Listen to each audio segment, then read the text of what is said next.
Om Swastiastu, salam kebajikan, salam sejahtera bagi kita semua. Perkenalkan, nama saya Dian Kamala Dewi dari Prodi Pariwisata, mahasiswi Sekolah Tinggi Agama Buddha Negeri Raden Wijaya Wonogiri. Ini saya akan menjelaskan tentang seputar sosiologi pariwisata. Yang pertama, pengertian sosiologi pariwisata. Yang kedua, struktur dan fungsi sistem pariwisataan. Yang ketiga, interaksi wisatawan dengan masyarakat lokal. Pengertian sosiologi pariwisata adalah cabang dari sosiologi yang mengkaji masalah-masalah kepariwisataan dalam berbagai aspeknya. Sosiologi pariwisata merupakan kajian tentang kepariwisataan dengan menggunakan perspektif sosiologi, yaitu penerapan prinsip, konsep hukum, paradigma, dan metode sosiologis di dalam kajian masyarakat dan fenomena pariwisata.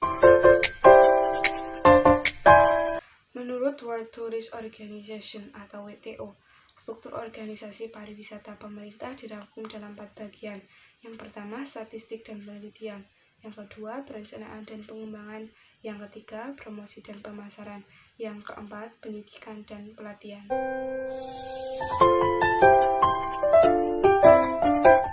Isi dari statistik dan penelitian. Yang pertama, pengumpulan dan penyajian data statistik. Yang kedua, pengoperasian sistem informasi manajemen. Yang ketiga, pelaksanaan studi dan pelatihan.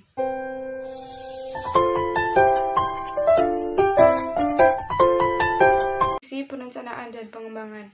Yang pertama, penyusunan kebijaksanaan perencanaan dan pengembangan.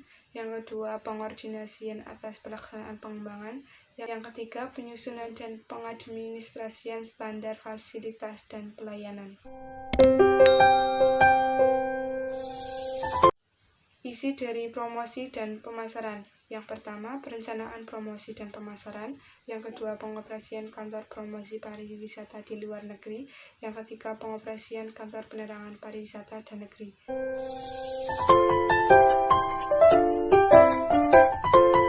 Isi dari pendidikan dan pelatihan.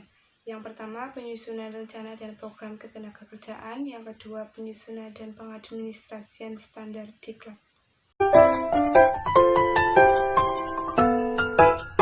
Sistem kepariwisataan terdiri dari kata sistem dan kepariwisataan. Sistem adalah suatu kesatuan yang terdiri dari komponen atau elemen yang dihubungkan bersama untuk memudahkan aliran informasi, materi, atau energi. Sistem juga merupakan kesatuan bagian-bagian yang saling berhubungan yang berada dalam suatu wilayah serta memiliki item-item penggerak. Kepariwisataan adalah segala sesuatu yang berhubungan dengan penyelenggaraan pariwisata. Sistem kepariwisataan adalah suatu kesatuan bagian-bagian yang terdiri dari komponen atau elemen yang berhubungan dengan penyelenggara pariwisata. Elemen-elemen dalam sistem kepariwisataan terdiri dari objek kepariwisataan, atribut kepariwisataan, hubungan internal, dan lingkungan.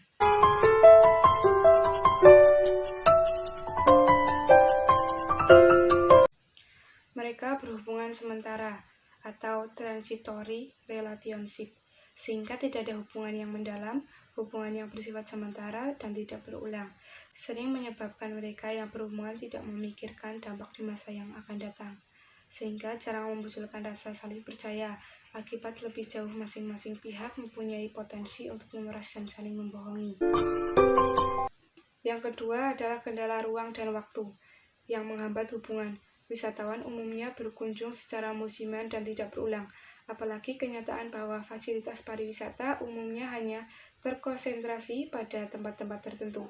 Maka wisatawan hanya berhubungan secara intensif dengan sebagian anggota masyarakat yang secara langsung berhubungan dengan pelayanan terhadap wisatawan. Sedangkan masyarakat yang jauh dan fasilitas pariwisata berhubungan dengan wisatawan secara kurang intensif. Dalam mass tourism, tidak ada hubungan yang bersifat spontan antara wisatawan dengan masyarakat lokal, melainkan sebagian besar diatur dalam paket wisata yang ditangani oleh usaha pariwisata dengan jadwal yang ketat. Kegiatan pariwisata adalah kegiatan ekonomi yang berarti bahwa masyarakat lokal bekerja pada pariwisata untuk kepentingan ekonomi atau mendapatkan penghidupan. Dengan demikian, interaksi yang terjadi antara wisatawan dengan masyarakat lokal lebih banyak bersifat transaksi ekonomi, hubungan yang semula didasarkan atas keramah tamahan tradisional. dalam pariwisata telah berubah menjadi keramah tamahan yang dikomersialkan. Yang keempat, hubungan atau interaksi umumnya bersifat tidak setara. Pada umumnya, masyarakat lokal merasa inferior. Wisatawan lebih kaya, lebih berpendidikan, dan dalam suasana berlibur, sedangkan masyarakat lokal dalam suasana melakukan pekerjaan, penuh kewajiban, dan mengharapkan uang wisatawan. Posisi yang tidak seimbang ini menyebabkan terjadinya hubungan eksploitatif atau inferior-superior. Demikianlah penjelasan tentang pengertian sosiologi pariwisata, struktur dan sistem kepariwisataan, serta interaksi wisatawan dalam masyarakat lokal.